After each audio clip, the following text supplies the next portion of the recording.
hadlaya maadada vitamin D-gu waxay ku jirtaa maqaarka qaybtiisa hoose ama duubka.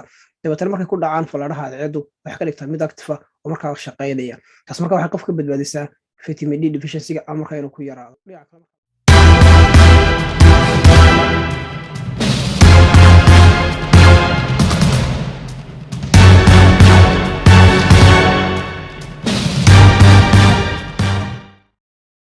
asalaamu calaykum waraxmatullaahi wabarakaatu. kulan wacan oo wanaagsan meel kasta aad dunida ka joogtaan. waa markale barnaamijyadeena caafimaadka.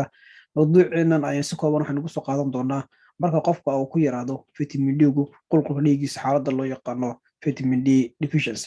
xaaladdaasi in badan waxay kusoo noqnoqotay ama isku arkay dad Soomaaliyeed oo waayadii hore inta badan laguma arki jirin dadka Soomaalida ah ama inta badan Soomaalida kuma dhici jirin in marka qulqulka dhiiggooda ku yaraado vitamin D-gu, maadaama deegaan ahaan dadka Soomaalidu ay ku nool yihiin markaa deegaano aad qoraxdu ugu badan tahay. Marka laga hadlayo maadada vitamin D-gu waxay ku jirtaa maqaarka qaybtiisa hoose ama duubka. Dabeetana markay ku dhacaan falaadhaha cadceeddu waxay ka dhigtaa mid active ah oo markaa shaqaynaya. Taas markaa waxay qofka ka badbaadisaa vitamin D deficiency-ga ama markaa inuu ku yaraado. Dhinaca kale marka laga hadlayo waxaa soo badanaya dad Soomaaliyeed iyagu markaa cuna cuntooyinka markaa aan ka iman nooleyaasha sida caanaha iyo hilibka oo kale. Dadka noocaasi waxay halis ku jiraan inuu ku dhaco vitamin D deficiency oo markaa inuu vitamin D-ga ku yaraado qulqulka dhiiggooda iyo sidoo kale qaybaha kale markaa jirka iyo muhiimka uu yahay vitamin D-gu sida lafihii oo kale. muhiimadda markaa uu leeyahay vitamin D waxaa ka mid ah in si sax ah loo isticmaalo calciumta ama macdantaasi. dhinaca kalena waxaa la xusaa haddii markaa uu lafaha ku yaraado inuu qofka ku dhici karo xanuunka loo yaqaano rickets-ka, markaa sida muuqaalka ku aragtaan. taas markaa dhici karto in lafihii markaa qaabkooda isbedelo, gaar ahaan marka laga hadlayo carruurta oo kale xilliga hore marka ay korayaan. haddii xanuunkan ku dhaco waxaa la yidhahda wax hoos u dhacaya in macdanihii markaa laga faa'iidaysto. dhinaca kalena waxaa dhici karta in haddii vitamin D uu ku yaraado in markaa qaab dhismeedkii lafuhu uu isbedelo. gaar ahaan waxaa la yidhahdaa carruurta oo kale xanuunka loo yaqaano rickets-ka wuxuu ku yimaadaa marka lafuhu ay korayaan. tusaale ahaan oo kale waxaa yar macdanta loo yaqaano calciumta, taasoo markaa qofka ka dhigaysa in qaabkii lafuhu markaa isbedelo guud ahaan. sidoo kale marka laga hadlayo waxaa daraasadooyin dhawaale socday lagu sheegay in maadada vitamin D-gu ay ka hortagto in markaa waxyaabaha sida bakteeriyada virus oo kale ay soo weeraraan qofka, kuwaas markaa hoos u dhigi kara caafimaadka qofka isla markaana waxyeeleyn kara. calaamadaha marka qofka ku yar yahay vitamin D-gu lagu garto waxaa ka mid ah in marka qofku murquhu xanuunaan iyo sidoo kale lafihii, maadaama shaqada vitamin D-gu ay tahay inuu ka caawiyo lafaha in si habsami loo isticmaalo macdanta calciumta. waxyaabaha kale marka la xusay waxaa ka mid ah haddii markaa vitamin D-gu ku yar yahay qulqulka dhiigga ee qofka oo qofka halis ugu jira inuu dhinto xanuunada markaa ku dhaca wadnaha. waxaa kaloo la sheegaa haddii qof markaa da'diisu ay weyn tahay inuu halis ugu jiro qofkaasi in markaa maskaxdiisu ama xusuustiisu ay hoos u dhacdo.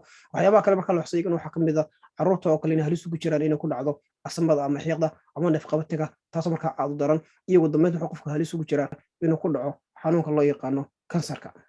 sidoo kale daraasado la qaaday ayaa si xoogan u soo jeediyey in vitamin D-gu uu ka hortago isla markaana uu daweeyo noocyo badan oo ka mid ah xanuunada kuwaasoo dadka la nool yihiin. xanuunada la xuso waxaa ka mid ah nooca labaad ee macaanka ama sankarowga, sidoo kale dhiigkarka ama sidoo kale cadaadiska dhiigga ee sarreeya, iyo ugu dambeynta xanuunka loo yaqaano multiple sclerosis, kaasoo ku dhaca habdhiska dareenwadka iyo sidoo kale qaybo kale oo kala duwan oo markaa jirka ah. waxyaabaha keena in vitamin D-gu hoos u dhaco ama uu yaraado waxaa ka mid ah haddii qofku aanu cunin cuntooyinka markaa uu ka helayo vitamin D-ga, sida dadka markaa iyagoo aan isticmaalin waxyaabaha ka yimaada xoolaha sida caanaha iyo hilibka oo kale.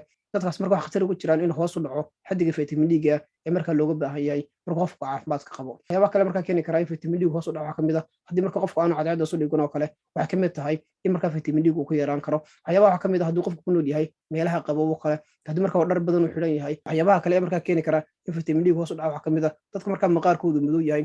waxaa la yidhahdaa falaadhaha cadceedda ku dhacaya ayuu hoos u dhigaa markaa inay sameeyaan maadada loo yaqaano vitamin D, sida markaa daraasado la qaaday lagu ogaaday. gaar ahaan marka laga hadlayo dadka markaa madowga ah ee da'dooda ay weyn tahay waxaa la yidhahdaa waxay halis ugu jiraan in maadada vitamin D-gu ay ku yaraato. sidoo kale waxyaabaha keeni kara in maadada vitamin D-gu qofka ku yaraato waxaa ka mid ah haddii markaa keliyihii oo kale qofka aanay shaqaynaynin, haddii qofka keliyihiis tusaale ahaan oo kale aanay active ka dhigeen maadadii vitamin D, waxaa dhici karta qofka markaa inuu ku yaraado vitamin D-gu, tusaale ahaan oo kale dadka waaweyn oo kale. sidoo kale waxaa la xusay haddii habdhiska dheefshiidku aanu nuugi karin, gaar ahaana mindhicirradii oo kale xanuunada ku dhaca ay sababi karaan in markaa qofka ku yaraado maadada vitamin D. ugu dambeynta waxyaabaha la xusay ee keeni kara in qulqulka dhiigga uu ku yaraado vitamin D-gu waxaa ka mid ah hadduu qofku yahay qof cayilan ama aad u buuran oo kale.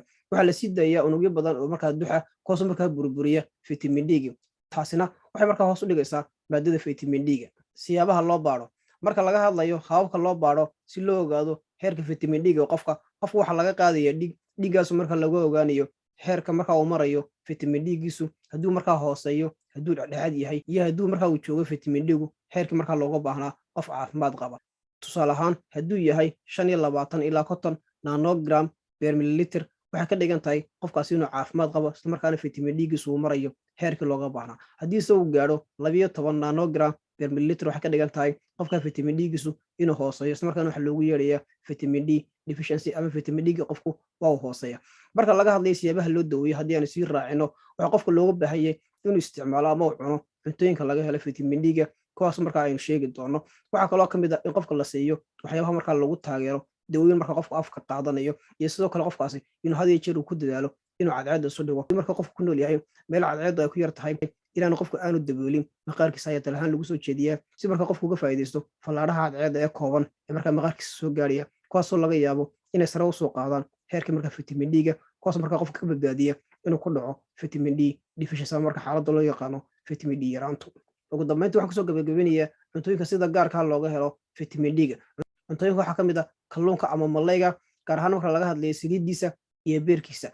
Waxaa kaloo ka mid ah caanaha markaa lagu daro vitamin D-ga. Waxaa kaloo ka mid ah dhammaan midhaha markaa la isticmaalo iyo ugu dambeyntii ukunta ama beedka qaybteeda huruudda ah ama jaalaha. Intaas ayaan kusoo gabagabeynaya mawduucina ku saabsanaa vitamin D-gu marka qofku ku yaraado iyo siyaabaha marka qofku isaga daweyn karo. Tan iyo kula dambe haddii rabeedmo oo ku mahadsantihiin daawashadiina nabadgelyo.